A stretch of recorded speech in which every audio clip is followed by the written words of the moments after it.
Oi pessoal, tudo bem? Muito feliz de estar aqui com vocês outra vez. A gente vai falar hoje de um assunto maravilhoso, um dos assuntos mais fantásticos e magníficos da doutrina espírita e até das religiões, que é a prece. A gente vai continuar o capítulo 27 do Evangelho segundo o Espiritismo, Pedi e obtereis, e o que cabe a mim hoje, que foi dado a mim a oportunidade de a gente conversar, é o item 22, a maneira de orar. Maneira de orar foi um texto ditado por um espírito chamado Monod, em 1862, em Bordeaux, isso na época da codificação. E a gente tem que tomar uma certa precaução. Esse título, maneira, ele é até perigoso, porque poderia entrar em contradição com o escopo desse texto, com o conteúdo do texto. Porque maneira, ele nos remeteria a uma forma, uma fórmula de prece. E na orientação do espírito desse mentor, é justamente isso que devemos evitar. As preces mecânicas, obrigacionais. Mas é um assunto, da mesma forma que ele é magnífico, ele é complexo.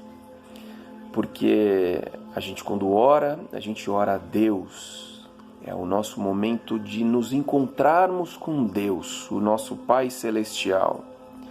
E como a gente não o vê, a gente tem uma certa dificuldade de entendermos como que a gente deve fazer esta oração.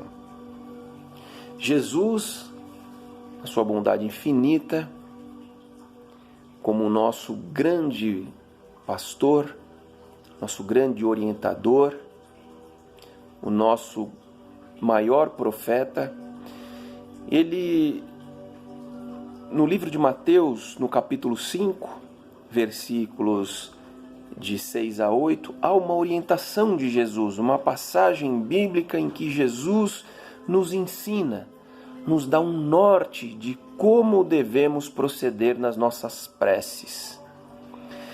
Esse capítulo e esses versículos, inclusive, foram utilizados por Kardec como peça inaugural desse capítulo.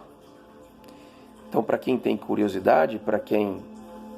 Ou eu recomendo que assistam as palestras anteriores, para quem não assistiu, ou dê uma lida lá na Bíblia ou no próprio Evangelho segundo o Espiritismo. Mas, se a gente não tem que ter uma fórmula, uma forma mecânica de orar, como devem ser as nossas preces, as nossas orações? Meus amigos, o momento da oração é o momento em que a gente se encontra com o nosso verdadeiro Pai, que é Deus. O nosso encontro com Ele tem que ser emocional e não racional. A nossa conversa com Deus tem que vir do âmago da nossa alma, do cerne da alma. Ela tem que vir do nosso coração. Tem que ser uma conversa humilde. O nosso encontro com Deus, através das nossas orações, eles devem ser para agradecimento, para louvar o nome de Deus e para pedir auxílio, instrução a Ele. Mas esse auxílio e essa instrução, elas têm que ter um motivo nobre e elevado espiritualmente. A gente não pode usar da oração para pedirmos uma diminuição das nossas provas, pedimos para que as nossas provas aqui na Terra sejam mais fáceis, ou um encurtamento dos desafios que a gente tem que passar aqui e tem que superar. As orações, elas devem ter sempre como objetivos pedirmos a nossa resignação, paciência, que é caridade, a gente sabe disso, está escrito no nosso Evangelho, e o fortalecimento da nossa fé. A gente tem que agradecer a Deus a todo instante. Essa é a orientação desse capítulo. A todo instante. E agradecer, a nossa oração, ela não tem que ser extensa. Mas o simples fato de a gente, em algum momento do dia, para as coisas boas ou para os problemas que a gente supere, a gente parar e falar obrigado, meu Deus, vale muito mais do que uma prece poética. As preces poéticas, para quem quer utilizar como base, é só pegar os Salmos. São as orações de Davi e Salomão. São maravilhosas, servem como exemplo, como inspiração. E a gente pode até proferir um salmo, desde que aquilo seja com a nossa emoção, com o nosso coração. O capítulo, esse item 22, o Espírito Monô, ele nos orienta que a gente tem que ter obrigatoriamente 2 preces por dia. Quando a gente acorda, para agradecer o regresso do nosso espírito ao corpo físico, à carne, porque a gente bem sabe que no momento do sono a gente se desliga temporariamente do nosso corpo e a gente faz uma pequena viagem ao plano espiritual, onde a gente se encontra com os entes que já partiram, com os amigos e com o nosso mentor espiritual ou os espíritos amigos que nos orientam no dia a dia. E ali a gente recebe instrução para o proceder da nossa vida. Então é um momento importantíssimo. Quando a gente acorda, a gente tem que agradecer por estar vivo e pelo que a gente recebeu de instrução durante o sono. E ao final do dia, a gente tem que agradecer a experiência que a gente vivenciou, que a gente aprendeu. A gente tem que pedir perdão pelas nossas falhas, pelos nossos erros, pelo que a gente deixou de fazer. E pedir a Deus a instrução. O que os nossos pleitos diretamente a Deus, eles serão delegados aos mentores espirituais que nos acompanharão. Os nossos pleitos aos mentores espirituais serão submetidos à apreciação da vontade de Deus.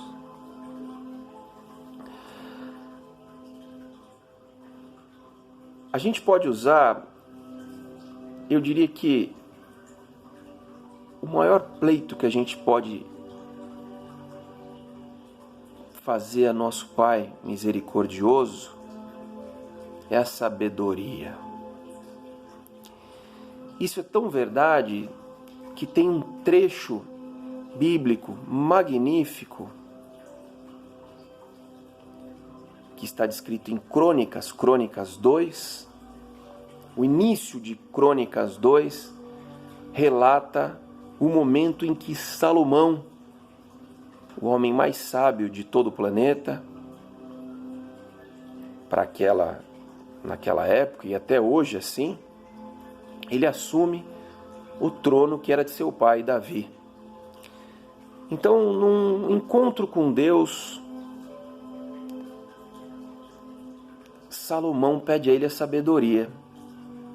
Eu vou fazer a leitura do trecho porque ele é muito bonito, eu não vou lembrar ao pé da letra, mas vale a pena a gente dar uma passada de olho e escutar o que diz esse capítulo. Naquela mesma noite, apareceu Deus a Salomão e lhe disse: pede-me o que queres que eu te dê. Respondeu-lhe Salomão: de grande benevolência usaste para com Davi, meu pai, e a mim me fizeste reinar em seu lugar. Agora, pois, ó Senhor Deus, cumpra-se a tua promessa feita a Davi, meu pai, porque tu me constituíste rei sobre um povo numeroso como o pó da terra. Dá-me, pois, agora sabedoria e conhecimento, para que eu saiba conduzir-me à testa deste povo. Pois quem poderia julgar a este grande povo? Disse Deus a Salomão: porquanto foi este o desejo do teu coração, e não pediste riquezas, bens ou honras, nem a morte dos que te aborrecem, nem tampouco pediste longevidade, mas sabedoria e conhecimento para poder julgar ao meu povo, sobre o qual eu constituí rei. Eu te constituí rei.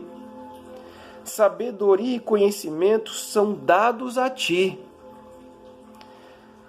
E te darei riquezas, bens e honras, quais não teve nenhum rei antes de ti. E depois de ti não haverá teu igual. Voltou Salomão para Jerusalém, da sua ida ao alto que está em Gibeão, de diante da tenda da congregação, e reinou sobre Israel.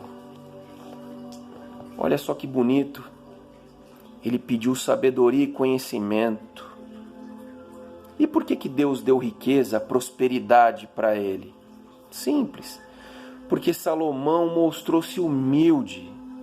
Salomão ele se colocou a serviço de Deus. Pediu para que Deus usasse dele como uma ferramenta de gestão do povo de Israel. E por que a riqueza veio?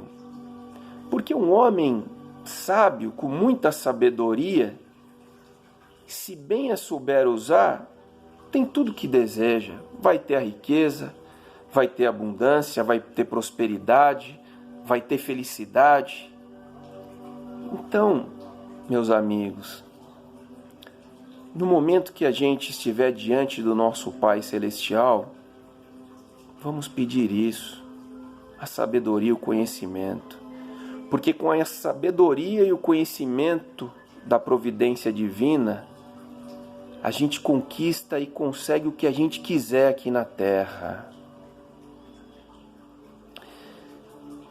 E aí tem uma questão. Muitas pessoas, muitos de nós, temos dificuldades em fazermos as nossas orações de forma não mecânica. Por quê? Porque quando a gente fecha os nossos olhos, a gente vê a escuridão. A gente não consegue enxergar a Deus. Essa é a grande realidade. Mas tem um caminho. Tem uma sugestão. E eu vou recorrer novamente ao texto bíblico, e vocês vão saber qual é. No livro de João, o Evangelista,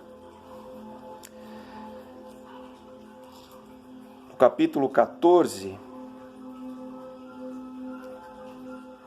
dos versículos 4 em diante, Jesus nos ensina uma lição que vai clarear as nossas preces, as nossas orações.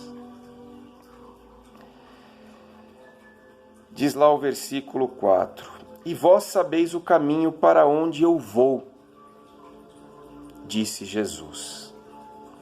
Disse-lhe Tomé: Senhor, não sabemos para onde vais. Como saber o caminho? Respondeu-lhe Jesus: Eu sou o caminho e a verdade e a vida. Ninguém vem ao meu Pai senão por mim. Se vós me tivesseis conhecidos, conheceríeis também ao meu Pai. Desde agora o conheceis e o tendes visto. Ora, meus irmãos, no momento que que nós formos fazer as nossas preces, fechemos os nossos olhos e pensemos em Jesus. Jesus nos levará a Deus, nosso Pai eterno. Essa é a verdadeira maneira de orar. E é o que eu tinha para conversar com vocês hoje. De coração, eu desejo que Deus abençoe a todos vocês, as suas famílias, os amigos, e que todos vocês possam conquistar aquilo que buscam através de Deus, nosso Pai. Tá bom? Um abraço grande e até a próxima.